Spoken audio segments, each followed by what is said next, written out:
Hello, welcome to Chapter 3 Podcast, the show for readers of science fiction, fantasy, and romance. This is Season 1, Episode 6. I'm Bethany, your host, and joining me today are romance blogger Bree Hill and YouTuber Sarah from the Bookish Knitter. In today's episode, we'll be talking about holiday romance. If you want to support the podcast and get early access to episodes and exciting bonus content from all of our guests, check out our Patreon linked in the show notes. Quick content warning for those of you who are listening. At some point in this episode, we do get into talking about unplanned pregnancies and infertility. And so if that is something that is going to be triggering for you, check the show notes. I will put the timestamps down there for where that conversation is happening, and you can go ahead and skip over that part. But before our conversation today, it's time for On My Radar, where I'll be sharing recent or upcoming book releases in science fiction, fantasy, and romance that I'm excited about. And then our guests will have the opportunity to share one as well. The books for today's episode will be released between December 8th and December 22nd, 2020, with the exception of the guest recommendations, which may include any upcoming release. Today, I have only 5 titles to share with you. Publishing is slowing down a little bit in the lead up to the end of December, but we've still got a few to talk about. And in this episode, I'm going to start dividing this up by release date rather than genre, so doing things a little bit differently. We'll see how this goes. First up on December 8th, we have one title coming out from Tor.com. This is When the Tiger Came Down the Mountain by Nhi Vo.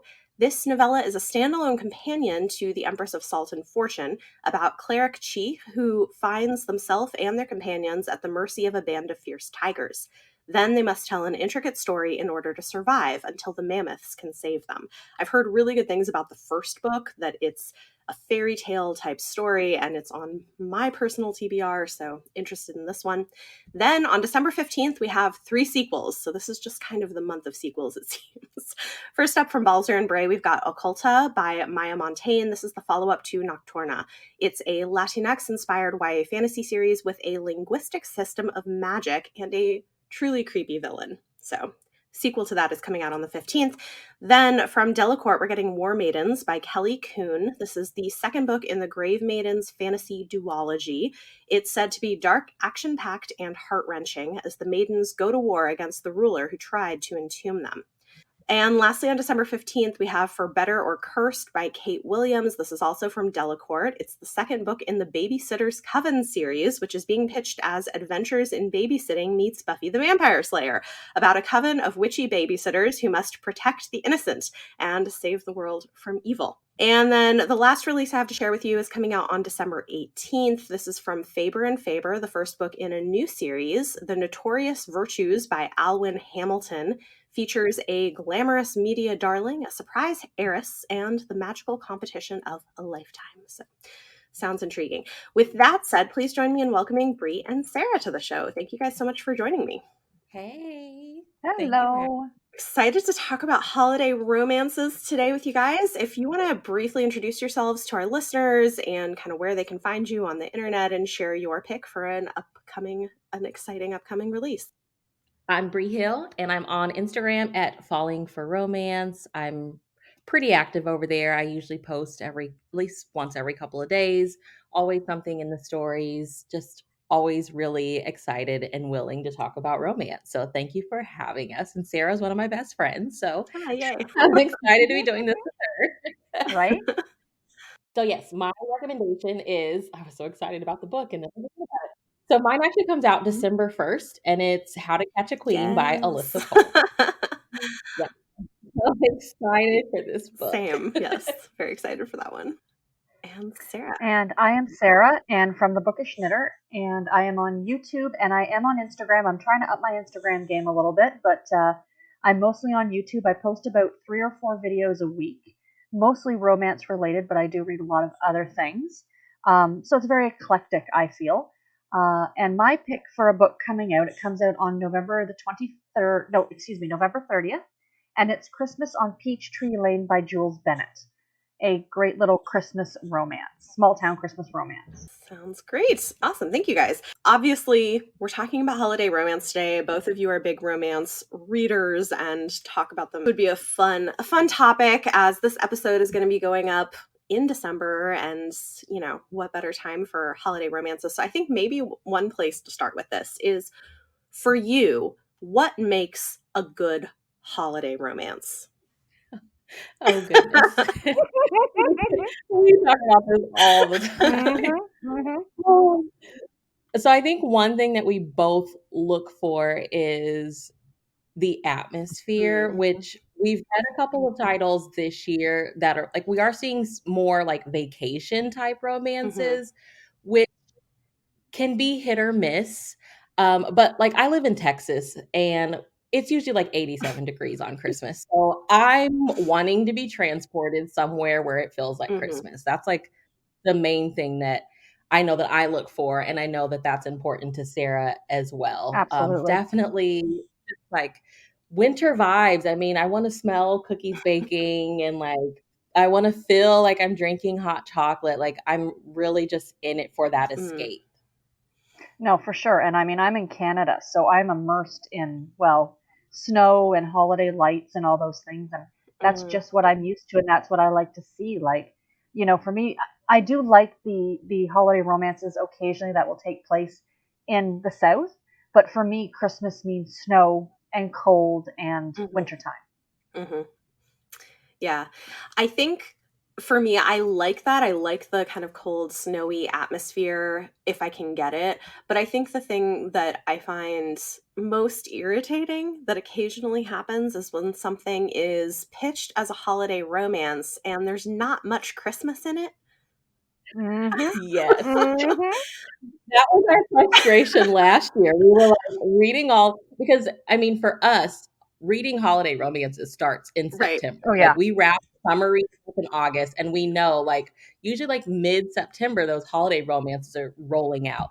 And like we're reading through titles and we would just be messaging each other like, none of these feel like Christmas. Like Christmas would be mentioned at the end. Yeah. So that's something I think a lot of us are paying attention to this year. Like, are they stepping it up with what they're pitching to us? Like, are they sticking to that?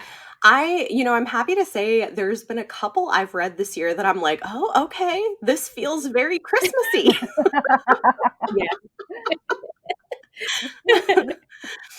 So that's, I feel like last year, same there, for whatever reason, there were a lot that I was like, yeah, this is happening around Christmas, but like, it feels like a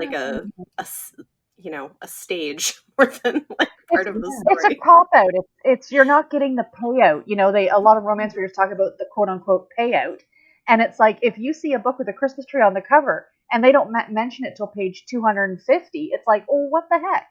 You know, Christmas. They start at Halloween and go all the way through, which is great, but I want Christmas. Right. Okay, so what is one of your favorites? This could be of all time or something you've read this year, or maybe both, that you've read that you think did a really good job with this. Oh, you go first there. Oh gosh, now you're putting me on the spot. I know I'm thinking the same one that you're thinking, Bree, and I think we would probably agree on it. Miracle on Fifth Avenue by Sarah Morgan. Yes. Okay. It's a much loved, takes place in New York City at Christmas time. There is forced proximity, is there not? It's been a few years since I've read it. I know you reread it every year, Bree. But it's they're kind of stuck together in a snowstorm, and she's like the eternal Christmas elf, and he is just the Grinch, and it's delightful. Absolutely delightful. Yeah, that one, like it's like snowed in, right? Like so the hero is a thriller writer, and he lies to his family and says, "Oh, I'm going to a writer's retreat in Vermont." And so his grandma like pays Eva, the main character, to sneak into his apartment and decorate. Well, then he shows up. And then New York City, as you New Yorkers experience, like you have a blizzard. So now they're stuck together. And she's like a YouTuber. She has a food blog. Like she just felt really realistic. Absolutely. Like as people like in the influencer world. And like she doesn't know, but he's like using her as his muse with her around, not suffering writer's block anymore. And it was just, I mean, there were scenes of her like taking food down to the security guard in his apartment and going to a restaurant to help cook food for people that really don't have families and stuff like that. So yeah, she knocked it out of the park. It was really, really good. That's cool. I generally have really liked Sarah Morgan the last few years I've been reading, because she has a book come out around Christmas every year. And to be fair, most of the ones coming out right now aren't genre romance, although they'll have romantic plot lines in them. They're more women's fiction, but I still love them, and her characters are just so good and feel so real. Yeah, last year, right, Sarah, was Wedding in December. Was Wedding in December, yes. I highlighted like so much of that was so book. I mean, she's really like Sarah and I, we talk all the time about like romance and women's fiction and how the lines blur sometimes. And unfortunately, some authors, like I think they will get there, but they're not there yet. But Sarah Morgan, like every title she does so just good. is a win. Yeah, Absolutely. I haven't read her newest one yet. What is it? Let me find one more Christmas. We read it. Oh, is it good? Okay. It was good. It was good. It's sitting on my TBR shelf, so I'm gonna be reading it soon, hopefully. But yeah, there are reindeers in it. What's not to love? Oh, I love that. That's so great. Well, for me, Sarah Morgan feels like such a new author, but I mean, Sarah's my go-to for like Harlequin stuff, and Sarah Morgan's been actually writing for a very long time. Oh yeah. So, she feels so new to me, but she's really been in the game for a very long time. Yeah. Well, I'm newer to romance in general, and Bree, I think that's true of you as well. And so everything feels new. We're exploring, we're discovering. Yes, that's right. Any other, but okay, well, let's say this. Any 2020 releases that you feel like kind of nailed the holiday romance thing? Let's see. So, oh my god, I'm going through what I've read this year. Yeah, I know. I just read The Christmas Blanket by Candy Steiner, which is a novella, and it was my first by her. Like I've read a poetry collection she did with Brittany Perry, but The Christmas Blanket was really sweet. It's set in Vermont. I mean, I think everybody's catching on that like Vermont is like ideal, right? It's a second chance romance between a couple that used to be married, but like one, you know, the wife wanted like go explore and live her life, and then he comes back and it's like, well, everything that I really want is right here. So it was really sweet and cozy. I really liked that one. Awesome. Oh, The Last Christmas Cowboy by Maisie Yates. I am a huge Maisie Yates fan, and I'm a huge cowboy plus Christmas. You put the two of those together, and I'll just hand you my money, essentially. Oh. I know it's not everybody's jam, but I love it. And this one was really cute. It is an age gap romance. It is best friend's little sister romance. You know, they've known each other forever, and now they're starting to notice each other, and it's hot, and it's spicy, and it's festive. And he is, again, I love that Grinch aspect when one of the characters is like, no, I don't like Christmas for whatever reason. And the other person, like, not only do they fall in love, but that other person makes them realize what's so great about the holiday season. And that one was really, really good. Oh, that's cool. Mm-hmm. Yeah, I read one that had that same kind of Grinch quality to it this year, The Merriest Magnolia by Michelle Major. And yeah, that one felt like a Christmas thing. It had kind of like a Scrooge kind of Christmas Carol vibe going a little bit. The only thing with that was I felt like the ending was so short. I'm like, I like a longer prologue, you know, I want to see a little bit of the couple together. I agree. I agree. It felt a little not abrupt, but it felt, because I read it too. I agree, but that was a really good book too. Yeah. One that I read just recently that just came out that's a novella that I loved was American Christmas by Adriana Herrera. Oh yeah. It was really good. It was kind of playing on the Gifts of the Magi story. If you guys are familiar with that, it's the one where the husband and wife secretly buy each other Christmas gifts by selling something that would be useful for the gift they bought. Have you guys read this one? It's kind of like a classic Christmas short story. No. You haven't read this? No, I have to check this out now. Oh. Yeah, I just heard her talk about it on the Fated Mates podcast, had her on, and she talked about it, and I was like, what? She has a Christmas novella? Oh, yeah. No, okay. So Adriana Herrera released that this year. So The Gifts of the Magi, that's like the traditional story. And so it's like a retelling of that, but it's a male holiday romance. With these two guys, and it's their first Christmas together, and they want to make it perfect, and things kind of go a little bit wrong, but it's so sweet. And like, I loved the ending, and it's a lot about like community and working through your trauma in a relationship. And like, I love her because she's a social worker who works with victims of, like, the author works with victims of domestic violence and sexual abuse, and so a lot of that bleeds into her books in terms of just the issues that arise, and she always has a diverse cast of characters, and I really enjoyed that one. Oh, that's Yeah, awesome. I love her. I love her. I'm blanking on what the title was that she came out with in like September, but I read it and I was like, she's so good at what she She does. is, yeah. I read like a Hallmark Philly type of book, and it was Christmas Charms by Terry Wilson. I recently finished that one. It's like my most recent finish, and it was really sweet. Again, it takes place in like Vermont, I think. Like the But I go-to love like location. the Christmas. Yeah, I love the Christmas atmosphere, and it had like a little bit of magical realism in it, and Oh, fun. it was a lot of fun. I love that a lot of what we get in Christmas romances is just like that reminder to slow down. Uh, yeah, I love that. It's like a perfect reminder at the end of the year, I think. Yeah. One of my favorites so far this year, and I mean, I'm going to be reading them all through December as well, was actually a UK chick lit novel called Kathy's Christmas Kitchen by Tilly Tennant. I'm a huge fan of Tilly Tennant. And there is romance in there, but like we were saying earlier about the bleeding between women's fiction or chick lit and romance. And this is about a woman who lost her mother. She's older. That's what I like too. She's like mid 30s, and she lost her mom, and she's trying to figure out her way in life now. And she goes and joins, it's not religious, but she goes to this church group, and she starts doing these cooking classes, and there's these eclectic old people, and she's learning to love Christmas again, and there's a guy and a dog, and it's delightful. It was so sweet and so cute. Oh, that's cute. Yeah, that one's really good. I love it.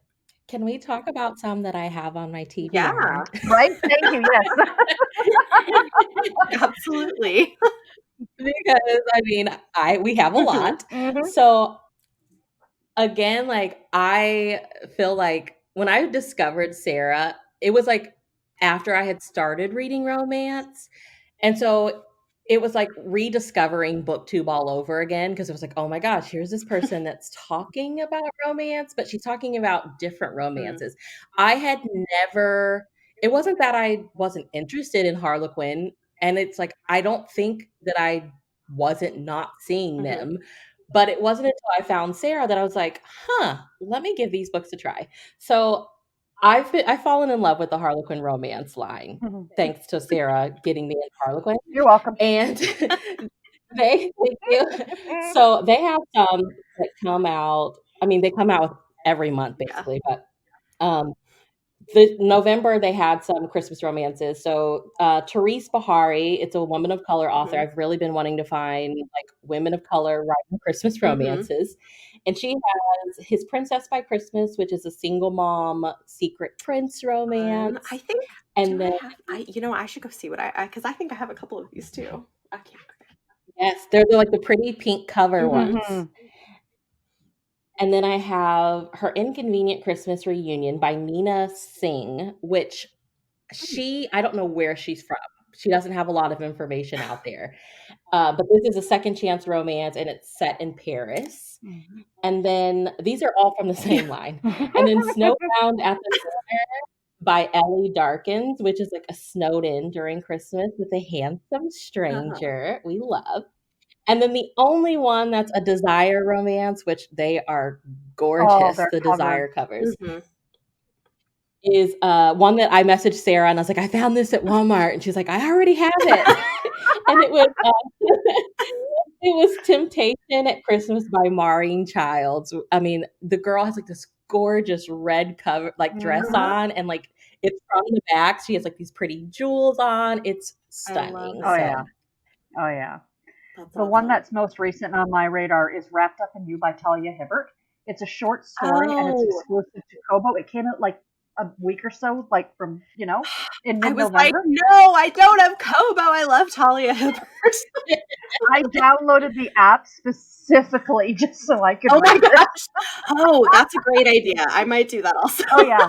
I just downloaded it onto my Kindle Fire and went from there. But anyway, it sounds like it's a, again, best friend's little sister kind of thing.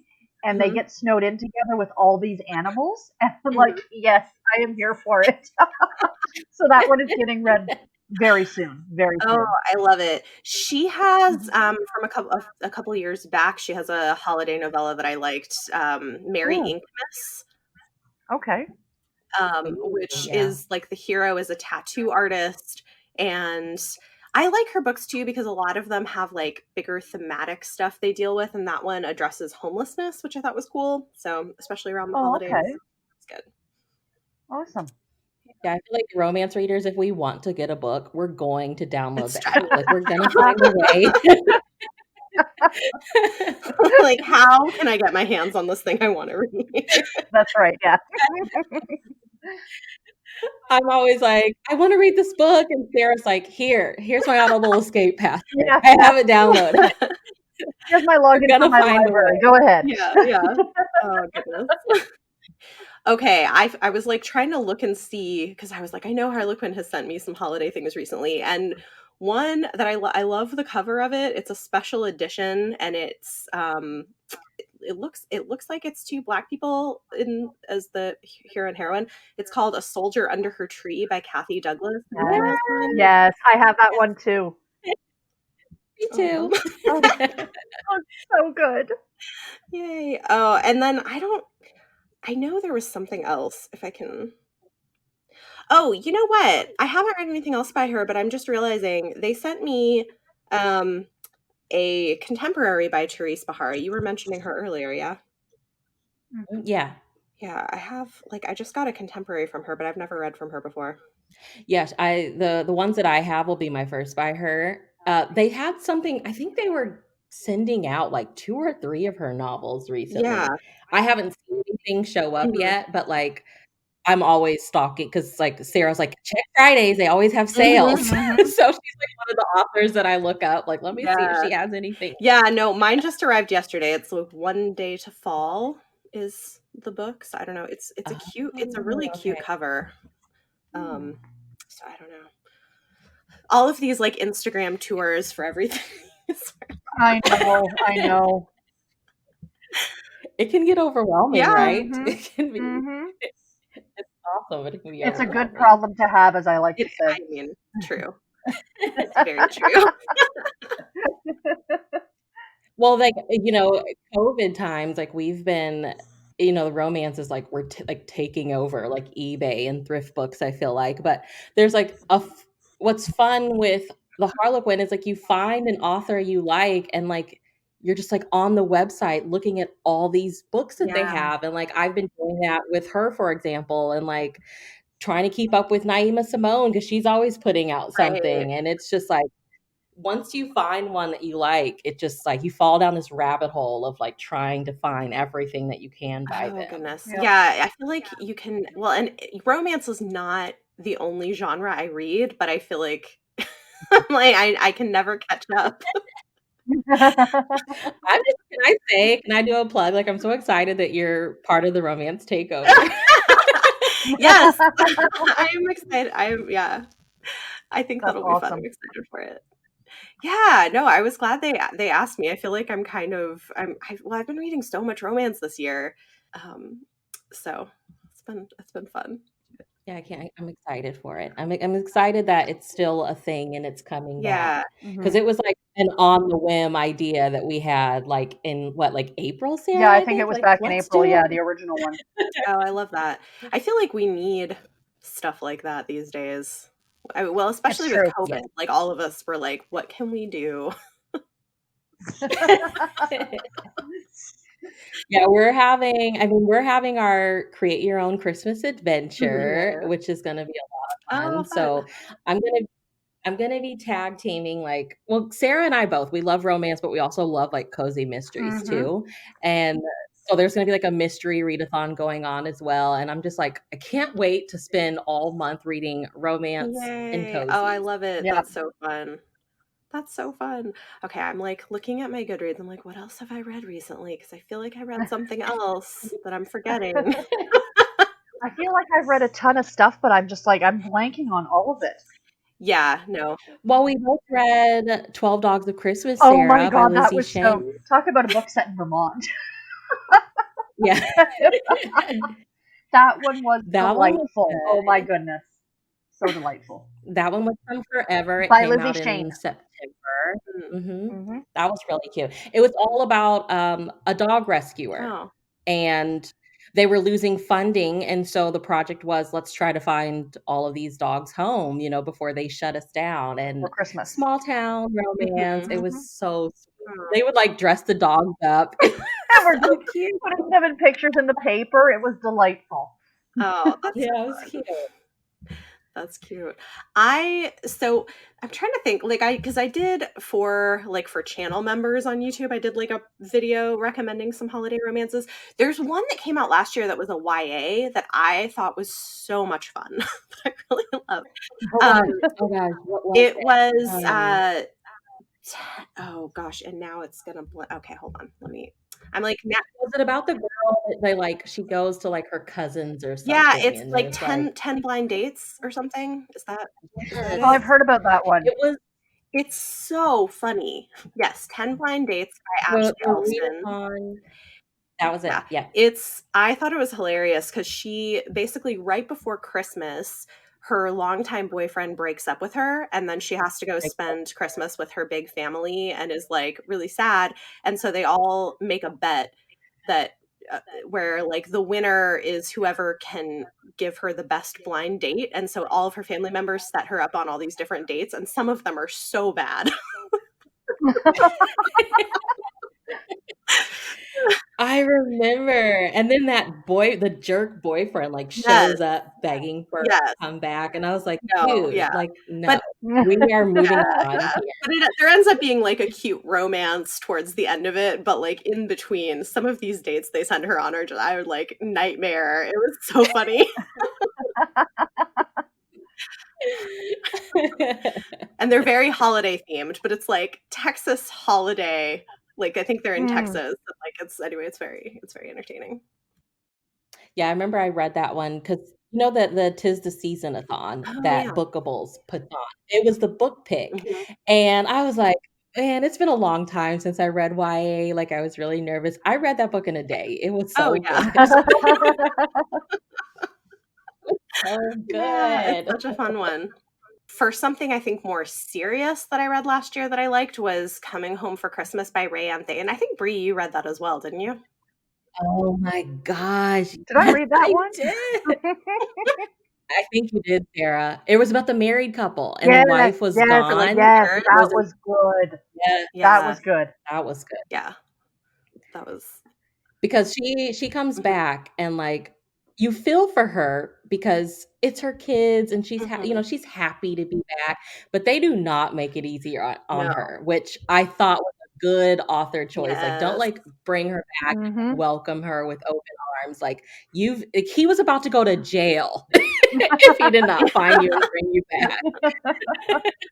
They were gonna lock him up. Mhm. Oh, Yeah. it was so Yeah, good. I thought it did such a good job of handling that realistically, and it didn't just be like, "Oh, it's fine, no big deal," which that always Yeah. feels, I don't know, less than Mhm. realistic. Yeah, so much was at Mhm. stake. I was like, "Girl, if you don't get in this car and go back with him, he's going to Yeah. jail." That's right. That's right. Yeah. So one that I read this year was Jingle All the Way by Debbie Maycomber. Read Sarah, it I know you too. just read Yeah. it. And so it's okay, so Debbie Maycomber is kinda like a go-to for Christmas Right. romance, right? This is one where I don't know, Sarah, would you say like at the beginning it does not feel Christmassy? Oh, it's not Because she's like Christmas. in the Amazon rainforest. What? But Christmas is at the end. Yeah, and they like squeeze it in at the end, and it's not a long book. Oh. It's like what, 250 pages or 200 and some odd pages? No. Yeah, no, Debbie Maycomer, like you said, Bree, is the go-to queen for Christmas. And it's like, you look at the cover of this book and it's just I'm like, wait, that didn't happen. Like, she's in the rainforest. There's no dog and snow, It was just, and I was a little disappointed. I'm like, where did the title come from? Where's the jingle in all the way? Right? Like, you were in the rainforest. Somebody hit shuffle on their Spotify playlist and found the title of the song. This'll work. Oh no. I'm like, girl, you were saved by indigenous natives. Right? Like there was no snow.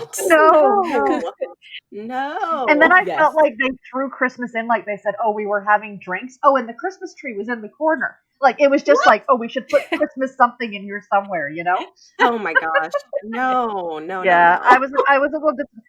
If it wasn't marketed so much as a Christmas book, I think I really would have liked it. It was very charming.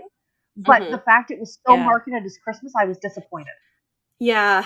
I feel like in general, I'm always frustrated when romances are pitched as something that's not what they are. Mm-hmm. That's generally a frustrating thing. Or this is not a Christmas book, but I'm still a little annoyed about it from last month. So. But, or when they don't put something in the book description that's like the entire point of the plot. For instance, have you guys read Ties That Tether by Janie Garrow? No. Okay, so it's a debut romance. Sorry, it's not holiday, but it's a debut romance about a woman who was born in Nigeria and immigrated as a young teen to Canada, and her family wants her to marry a Nigerian man, and she ends up falling for a white man and has to deal with family back and forth. So thematically super interesting, which is why I picked it up. Here's the thing. You would never know, based on the copy, something that happens very early on in the book. The entire plot revolves around a unplanned pregnancy. Ooh. And that was not at all in the book copy, and I'm like, you can't do that. And so many people who are reading it and not liking it are like, this whole thing is about an unplanned pregnancy. Why was this not in the description? Wow. I just pulled it up and I'm like, okay, I've been seeing that that cover. I've been seeing that cover everywhere. I didn't know that was a romance. It is. Yeah. Do we we could I know this is about holiday romances. That's okay. But we will go off on tangents about unplanned pregnancy and romance. Sarah says all the time, women in romance are the most fertile women. The guy just has to look at her across the room and she's pregnant. That's pretty much the way it works. Oh man, yeah. That is such a trope that we despise. Well, so it's a trope that we despise, but I guess if the story is around that, then that's one thing. But tell us that so we have the option if we want to read it. Exactly. People have strong feelings about it. You should at least, and it happens in the first couple few chapters of the book. So there's no reason it shouldn't be in the description. No. Sarah, what was that one? What was the women's fic we read in September? Was it Home for the Holidays? Yeah, Home for the Holidays by Sarah Richardson. So we had that experience with that book. We went into it knowing it's about three sisters, and they're all at different points of their lives. They each have stuff going on. And one of the sisters, her thing is she can't get pregnant. Did we didn't know that did we know that from the description? I think we knew. I think something, but it was vague. It was vague. And so then we get into the book, and when I tell you, the first half of the book was written so strong. We were like, okay, this is going to be a 5-star women's fiction novel. It was so good. The sister that wants to get pregnant, there's this really powerful scene where her husband's like, I don't want to do this anymore because I don't want to keep seeing you go through this, all of the process of trying to have a kid and then losing the kid and it not working. And then, spoiler alert, she gets pregnant. Oh. It's like, The one no. time they do it without trying, you know what I mean, without having an end result.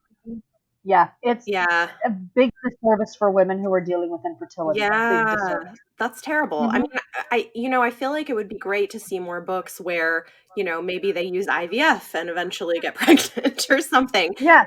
I know so many women who are struggling with this, with miscarriages and infertility, and yeah, that's not great. There's a lot of And that's different one ways of that could have ended.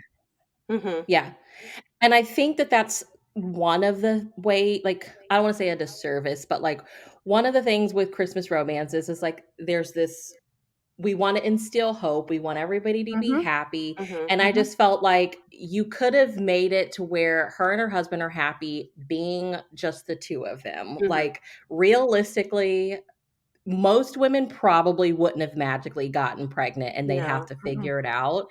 And so it was just like, I really wish that you would have went that route versus the route that you went, but it's a Christmas romance and that's, you wanted to instill that hope, but realistically, no. Yeah. I mean, I also feel like, another way to go with that would have been maybe they decide to try like one last round of IVF or something like that, and it works. Like, I mean, if you want to have like a hopeful ending where they have a baby, like, sure, do it, but don't do it in a way that's harmful, I don't know. Yeah. Or they make the decision to adopt or something like that. Like, hey, we're not going to be able to do this. Let's try this.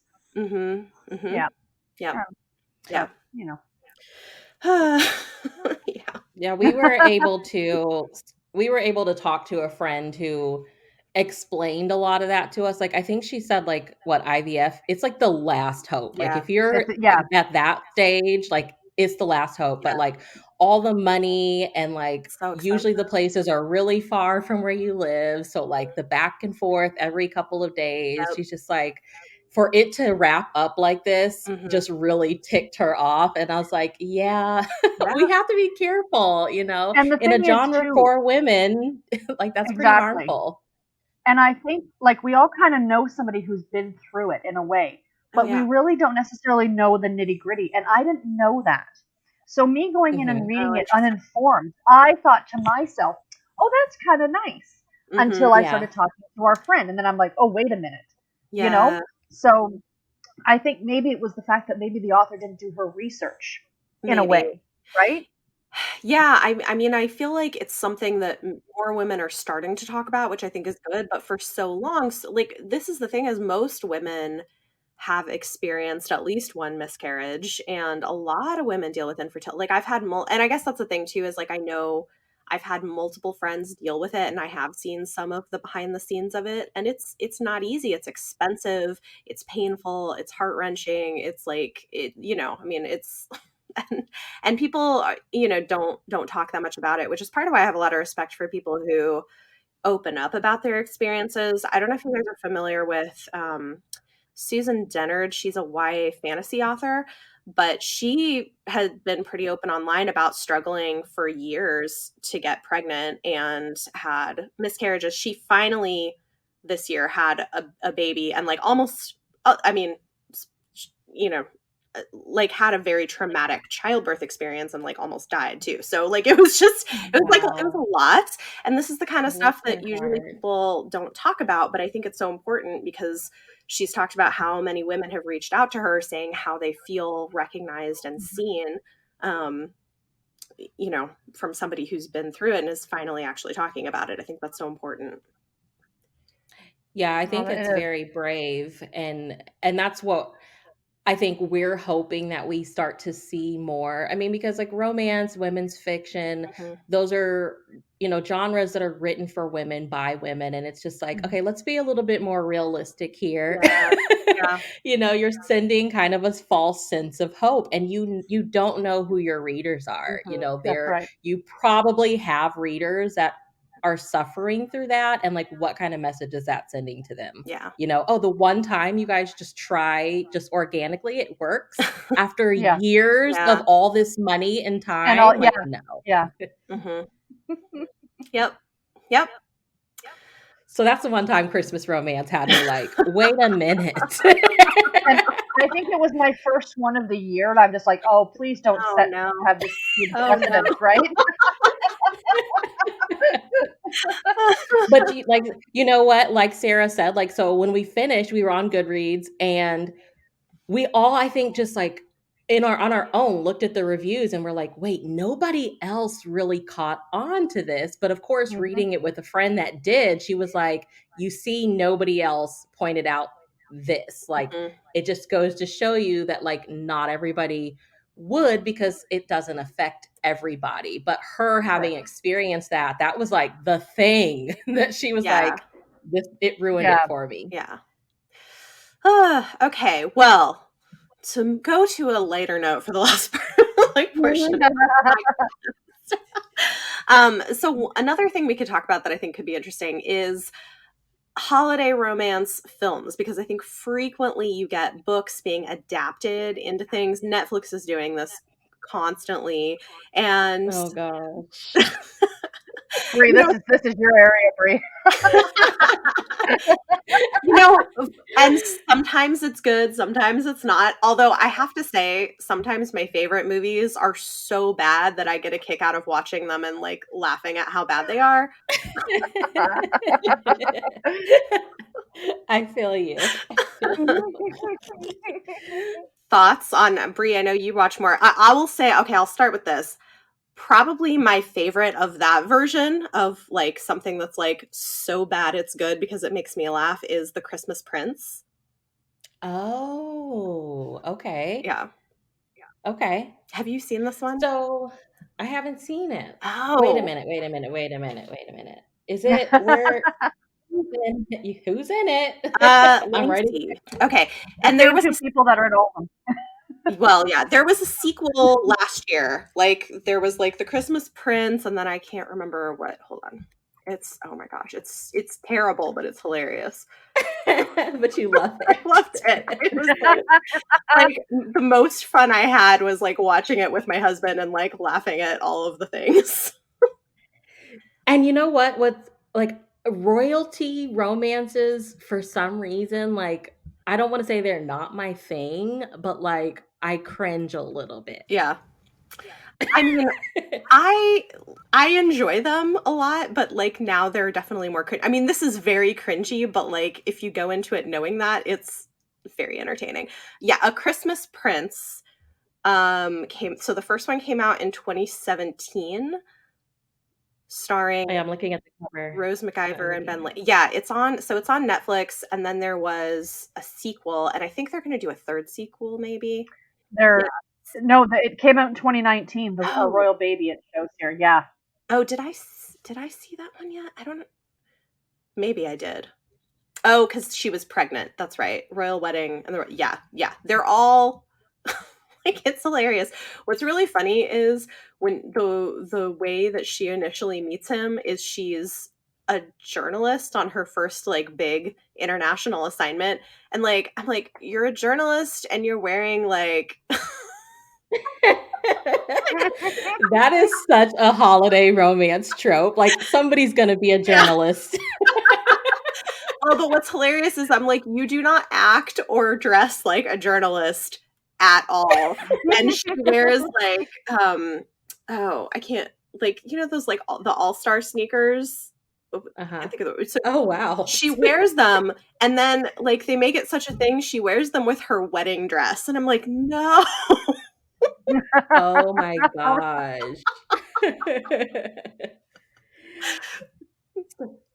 So Netflix wise, like I think the only one that I've watched that I was like, okay, this isn't too bad, was Kat Graham had the holiday calendar, and it was with, I don't know, one of P. Diddy's sons, like the really cute one. I don't know.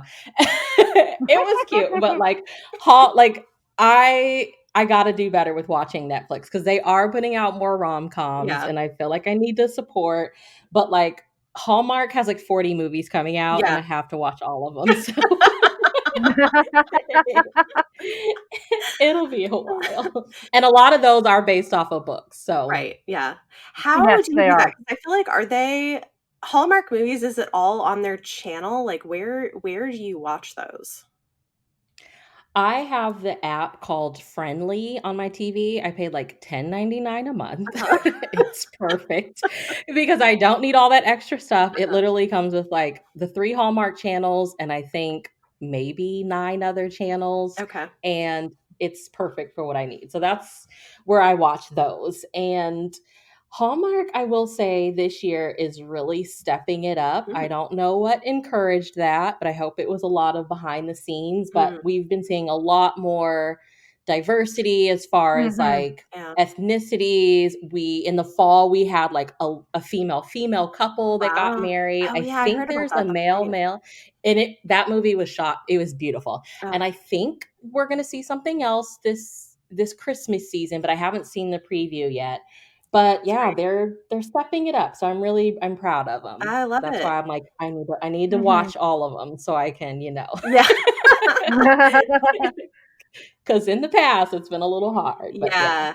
Yeah, I love that. That's good I mean, I've seen here and there some of the promotional materials. I've not seen any of them, but I love that they're doing that. And I mean, not holiday, but coming out on Christmas. I have seen the trailer for Bridgerton, and it looks amazing. Oh, I can't wait. I cannot wait. Everybody's excited. Sarah's doing like a readathon right now. I'm reading back through all of the books. I've not read any of them, but I bought myself the first one. So yes. So it's gonna happen. Oh God, I love it. That was the very first historical romance series or romance book I ever read was The Duke and I.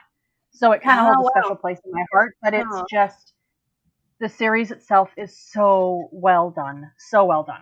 Oh, good. That's exciting. Yeah, so that's kind of pushed that up on my TBR with the show coming out, but the trailer just looks beautiful. So I'm really excited. And that drops December 25th. So I was like, hey, honey, guess what we're doing Christmas night? He's like, great. I can't wait. Watching romance. Historical romance.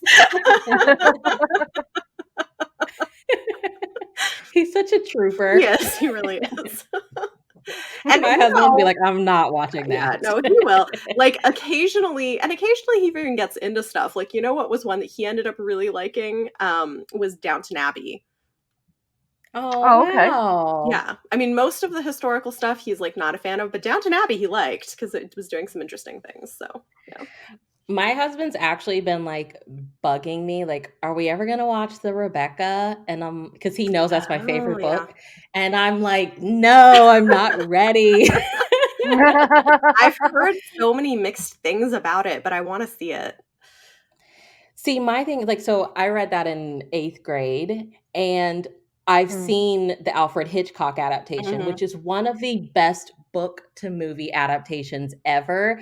And I know it's like, it's 2020. I feel like it's going to be really sexy. And I don't want it to take away from like my love of the one that is already there. That's really dark and gothic feeling.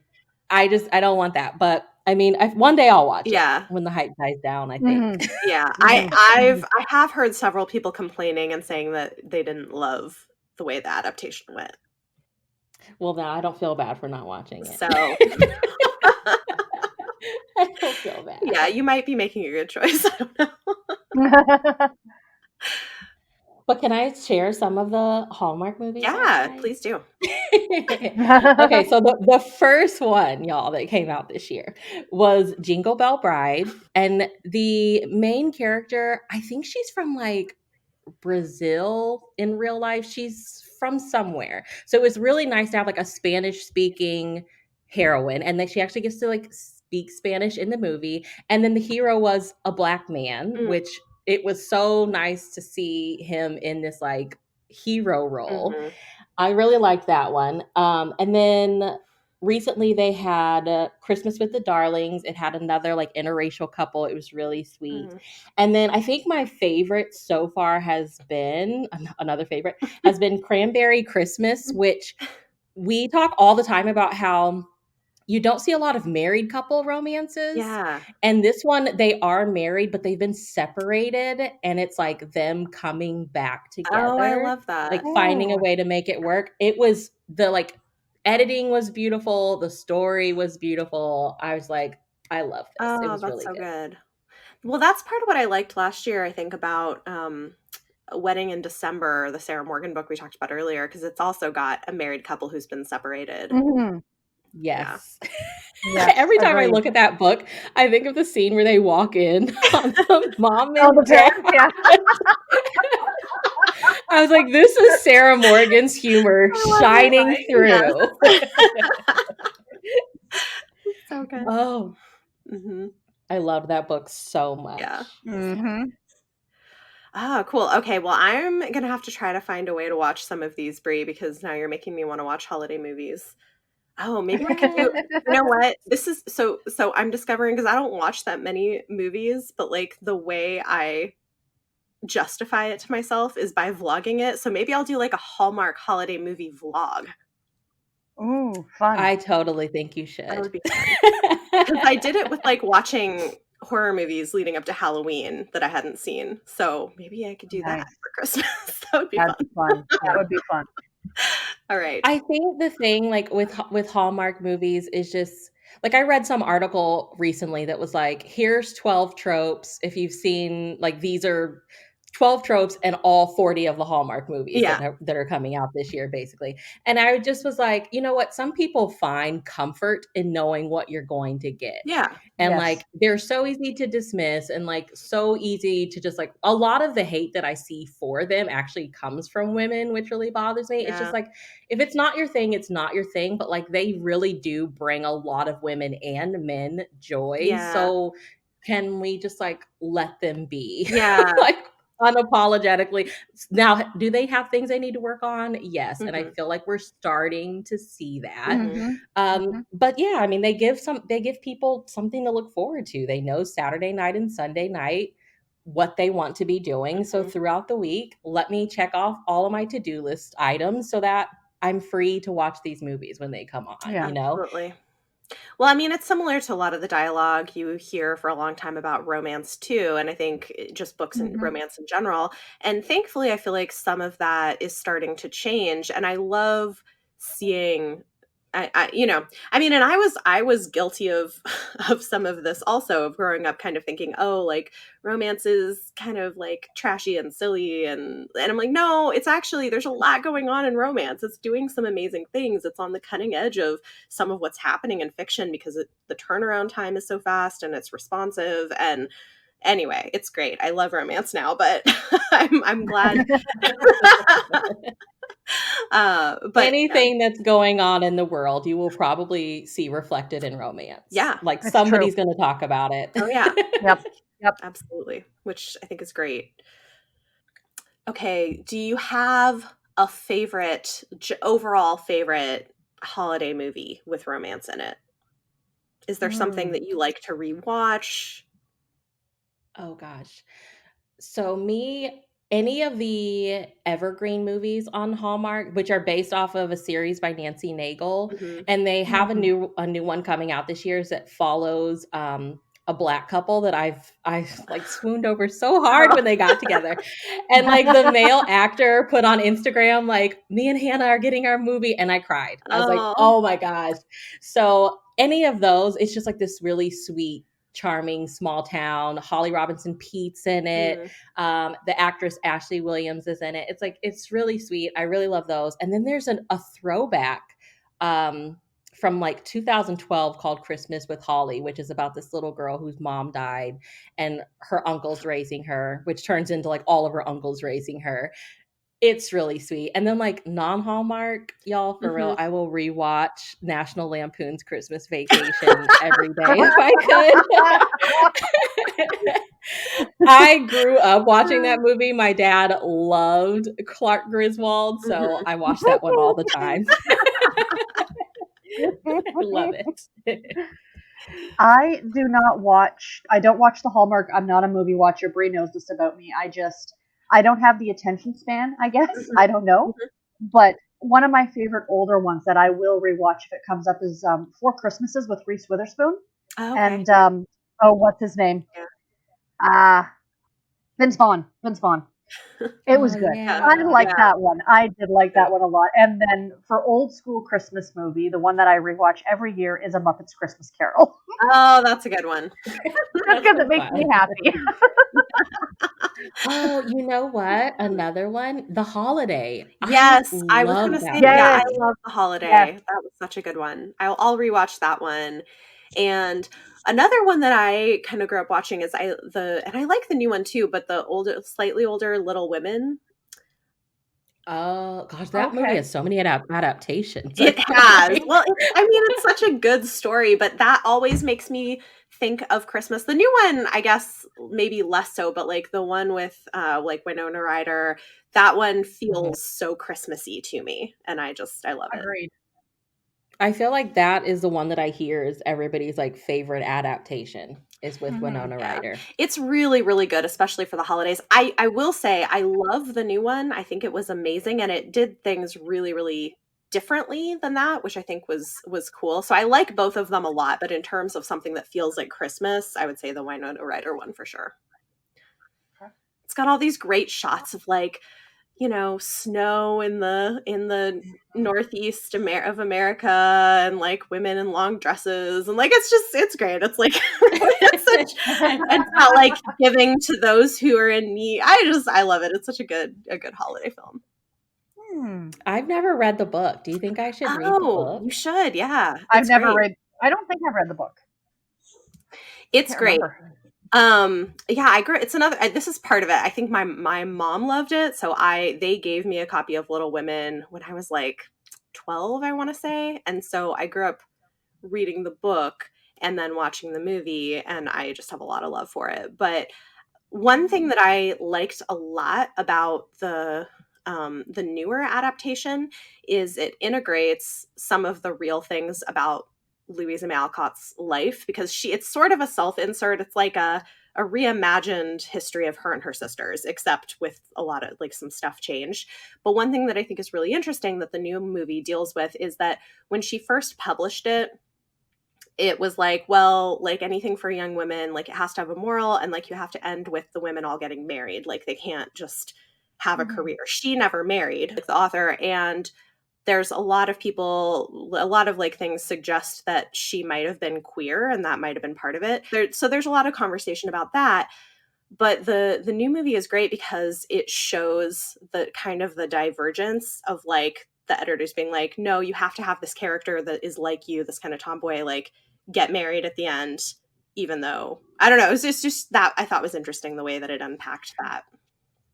Oh, I neat. can't remember what I was watching or listening to. It might have been a podcast, but I remember hearing that like she didn't even want to write that book. Like she didn't want to write those kinds of books. She Right. wanted to write like darker stuff. Hmm. So that's interesting.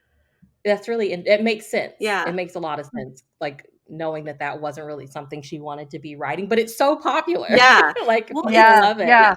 I mean, it's very good. It's like a classic coming of age story about like sisterhood and growing up. I mean, it's a great book. I think it's really worth reading. Although the other thing that's interesting that I've read is they have bind-ups of collections of stories that she wrote under pen names that are more of these like dark ghost stories and stories of like magic and murder and stuff, and they're also very good.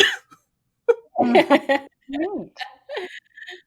I feel like classics, I love hearing people talk about them, and then I look at them like, "Will I even understand what this is talking about?"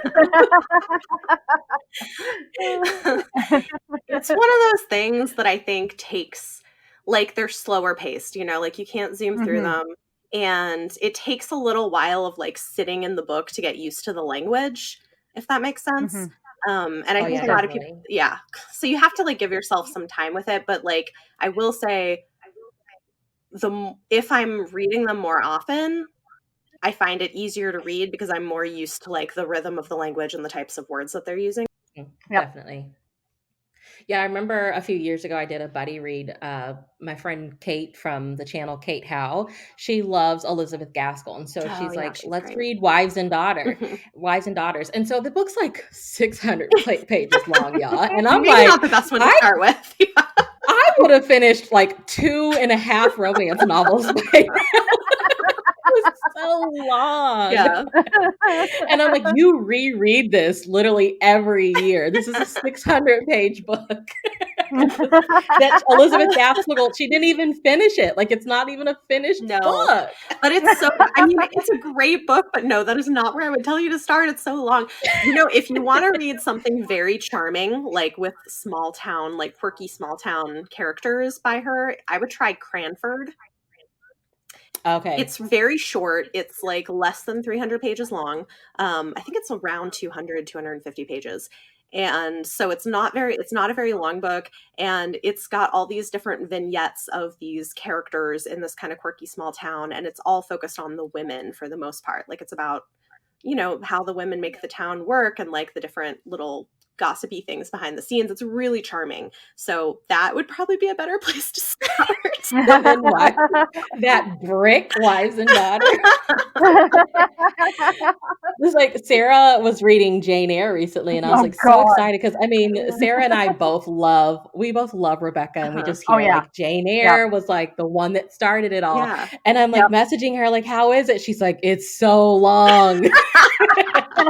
I messaged my friend Rainy, who does Rainy from Rainy Day Reads. She does a lot of Victorian literature, and she goes, "Yeah, the Victorians like to talk." Like it's like pages and pages and pages. It's true. It's true. But it was good, and I'm glad I read it. At the end of the day, I'm glad I read it. Yeah. That's awesome. Yeah, I loved Jane Eyre, but they're all like lengthier. I tend to prefer the female Victorians. I have to say, I get very bored with Dickens. I feel like his plots are great, so they make for good adaptations, but like the way he writes is so tedious. Yes. Yeah, one of the first ones that I read, like, and I honestly, to this day, I think it's one of the best mysteries I've ever read, was called Lady Audley's Secret by Mary Elizabeth Braddon. And it's one of those mysteries where you know she did it, but you like spin like the book trying to like piece together how she did it. And it was so good, and it was so easy to read. I'm like, I need more Victorian literature like this. No, there's some really, really good stuff, which that would be an interesting thing to do, I guess, of like recommending like, okay, where do you want to, if you want to start with classics, like what are some good entry points? But I would definitely be here to listen to that. Okay. Absolutely. Absolutely. Might have to put that on the agenda for some time. Well, guys, I think we are about at time for this episode. We're going to stay after and record a few things for patron bonus content, so you guys can check that out in the show notes if you want to join there. Thank you guys so much for joining me. This has been really fun. And again, this has been Chapter 3 Podcast, and I'm your host, Bethany. You can follow us on Twitter at Chapter 3 Podcast, and you can also find me on YouTube at Beautifully Bookish Bethany if you want even more bookish content from me. The next episode will be available in 2 weeks, and this episode's bonus content will be available to patrons in the next couple of days. Thanks for listening.